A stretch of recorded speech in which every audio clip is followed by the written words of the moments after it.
Hi guys, Jeff Marples here today. I wanted to talk to you about the neighborhood of Mission Dolores. It comes to mind because I was over there yesterday. I'm going to be listing a property that's coming up on the market. This next 4-bedroom, 3-bath luxury condo. The thing is pretty darn spectacular. Sort of a repeat client of mine. They're relocating, and I'm fortunate enough to be helping them to do the transition on that. And it just comes to mind that I don't think I've ever done a video on Mission Dolores. So I wanted to give you a sort of an update on, what is going on over there. What are the attractions? Why is it so, desirable? And at the end, I want to, go through the map, show you some pictures, and then show you some of the listings that are currently on the market. Now, Mission Dolores, in my opinion, is sort of like a transitional neighborhood. And the reason why I say that is really there is no sort of downtown neighborhood street. Like when you go to Noe Valley, you've got 24th Street. When you go to Castro or Eureka Valley, you've got Castro Street. Or say Haight-Ashbury, you got Haight Street, right?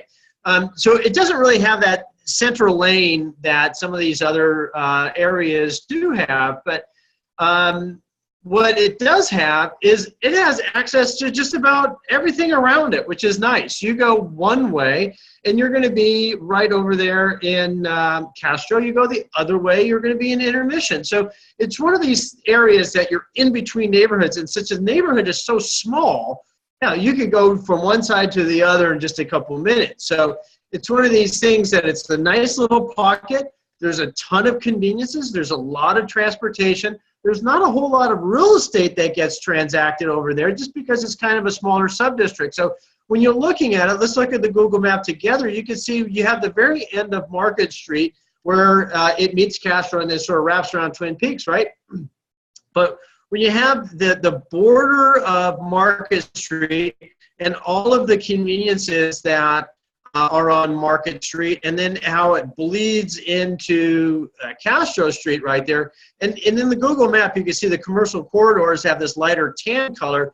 There's a lot of conveniences right there, from grocery shopping to restaurants to little clubs, whatever it may be. It's right there. Excuse me on that one, I belched.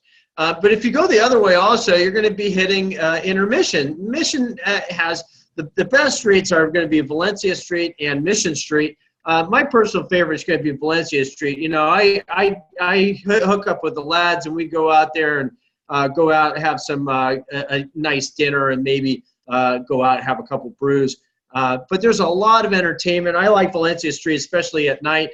Mission Street, I think there's some really fabulous, really cool shops that I sometimes go to if I'm cruising the neighborhood. And then what it really comes down to is a lot of parents are going to be like, well, what are my school options? And the big one I could just say right off the bat, you could say, look, right there we have Mission High School. Mission High School is, I believe Maya Angelou went there. It's an established, bigger high school in the city. But then you also have some of these the middle school, Everett Middle School, you have Mission Montessori School. You have a couple different, the Sanchez Elementary School. So depending on where your kids are, you're pretty close to it. I think the biggest draw in the area, though, however, it's got to be, besides all of the conveniences that are sort of outside of your neighborhood from Valencia Street to Castro and Market Street, a lot of people are going to go to the Mission Dolores Park, and you've seen those pictures, guys. I know you've seen the pictures, especially in San Francisco when it's a hot summer day and you go past Mission Dolores Park, there's 1,000 people out there, It's one of these areas that it has been renovated. There's some tennis courts over there. It's probably the biggest draw to the neighborhood. And let's take a couple pictures of what else is in the neighborhood. Mission Dolores, guys. Why is it called Mission Dolores? Because it is the home of San Francisco Mission, right? And so, it's right there at the very sort of top of Dolores. It's going to be on the western side of the city, or the western side of the street. And you can see, look, here's the original structure right here.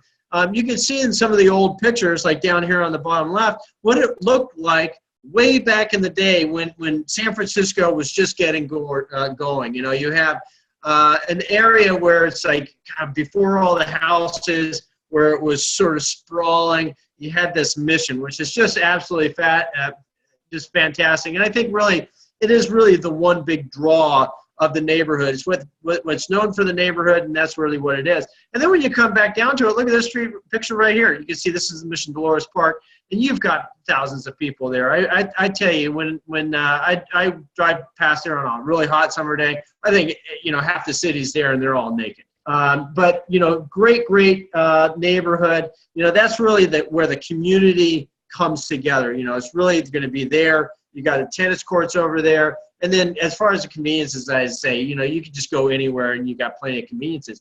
And then when we're talking about real estate, you know, it's an older sub-district, so there's going to be a lot of old Victorians. Some of those old Victorians have been renovated, just like the one on 17th. You know, it's an old building, 1930s. I'd have to look back, but it's been gutted and fully redone. So modern on the inside. It got the historical exterior on the front.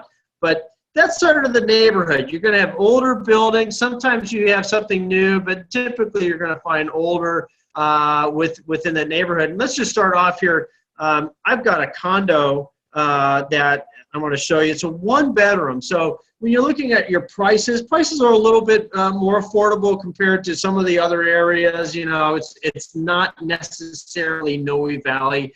Noe Valley, you know, do spend a lot of money to be in Noe Valley. You know, Mission Dolores, a little less than that, you know. But here's a 1-bedroom on Dolores, 35 Dolores. And look, it's a nice looking unit. You go outside and you can see you've got some palm trees out there. It's nice and clean, renovated. It's a slick unit. It might not be the largest unit, guys, you know, but you are in a really nice neighborhood.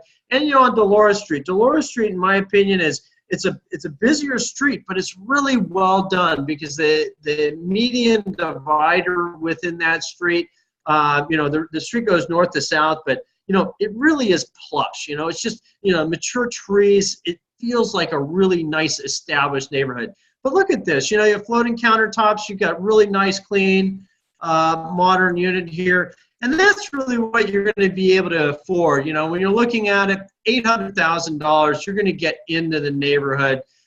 In the building, look, this building has a lot of character. You know, it's a newer building. It's, you know, as I say, most of the buildings are going to be older. But look, every once in a while, you get a little gem like this where it's sort of a standout. A lot of people, they just don't want to deal with the Victorians. I think it's a personal opinion on what people want. But there, 35 Dolores. There's your modern in Mission Dolores. Let's go to another unit. This is your classic old Victorian, guys. Once again, on the same street, right? And when you're going through it, you know, when you're looking at these old Victorians, sometimes they're completely blown out. Sometimes they're not. You know, I think it really just comes down to, you know, all real estate in the city is a little bit different. You've got to anticipate that old buildings have been renovated, and they've been renovated along the way. They could still have like 1980s style furniture, or not furniture, but cabinetry, and you do see that. So you really just got to take a look at it and see what it entails for that unit. And this is going to be your classic layout. You know, you have your trim molding on top. You've got your bay windows out front. You've got your double parlor that opens up, and you can see a lot of times people take that double parlor and they'll either turn it into a dining room, or like in my case, I have 3 kids, you know, at a certain point I outgrew my space. So I got rid of my dining room, guys, and I put my master bedroom, and I had like a master bedroom suite. And it was actually pretty cool. You know, you close off the doors. People don't have to see it. When you're all by yourself, you open it up, and you kind of have this master suite feel of it. We also had a fireplace in there too, so it was kind of nice and cozy. But when you look at it, look, you can see Mission Dolores is right, or Dolores Street is right outside. Look, nice mature palm trees, a lot of vegetation. It does get kind of busy sometimes. Not a huge thoroughfare. You know, I've seen worse elsewhere.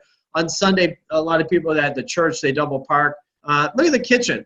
You know, hey, it's not a dynamic kitchen. It looks like it's got some things to it. I can clearly say that maybe the space could be reworked a little bit.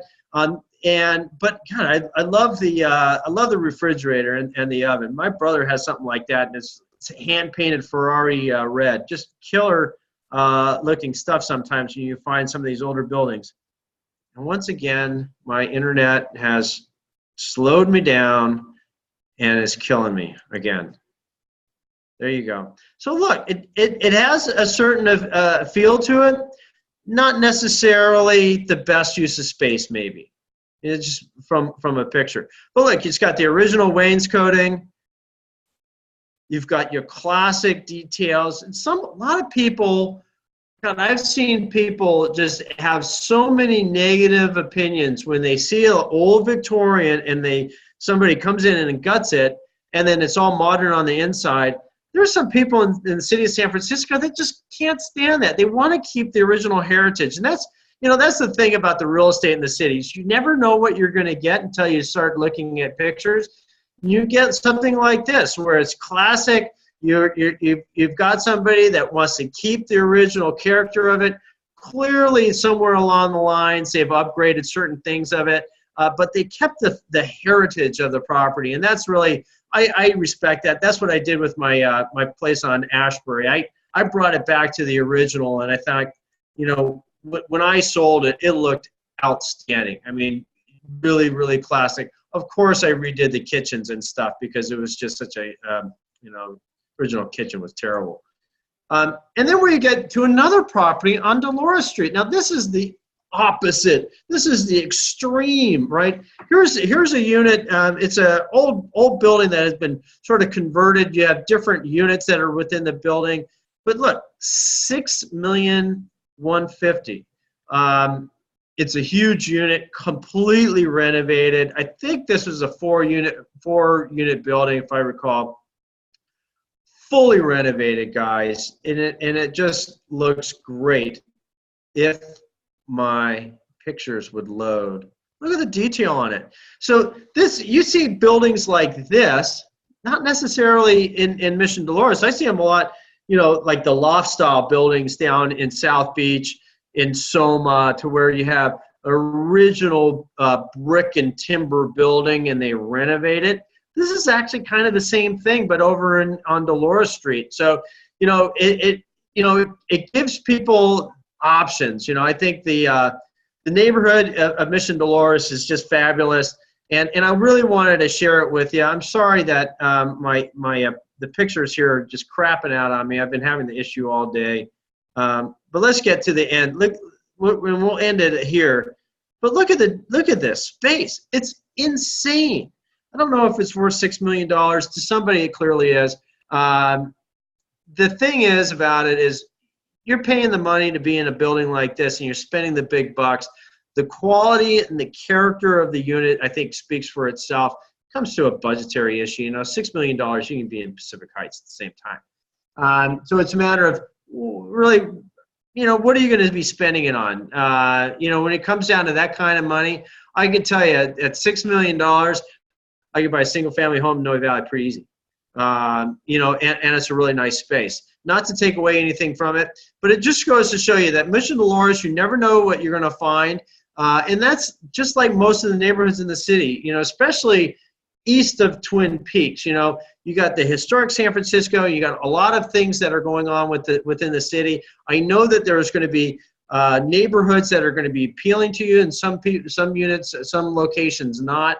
But that's really a matter of, working the business and sort of working with people that and you trust, somebody that's going to be able to sort of guide you along the way. But, I really like Mission Dolores. I think if you want a neighborhood feel and you want to have access to transportation and a lot of conveniences, and, honestly, if you're looking for something that might not be as, a little bit less expensive as some of the other neighborhoods, this is a great option, without a doubt, great option. So, Mission Dolores, I think if you're definitely looking at Noe Valleys of the world, if you're looking at the intermissions of the world, Castro, DuBose Triangle, hey, you're looking at Mission Dolores. But also those people that might be interested in north of Panhandle or Haight-Ashbury, Coal Valley, you might want to be interested in this area as well. So anyway, I hope the video was good. Sorry for the delays on those loading of those pictures. Been having issues. One of my daughters has been on my computer, guys, and I think that's basically it. She's playing games, and goofing off, and you know, I love her to death, but you know, I think sometimes she needs to be off my computer. Anyway, I'm rambling. Take care, guys. Hope it helped, and give me a shout. Thanks.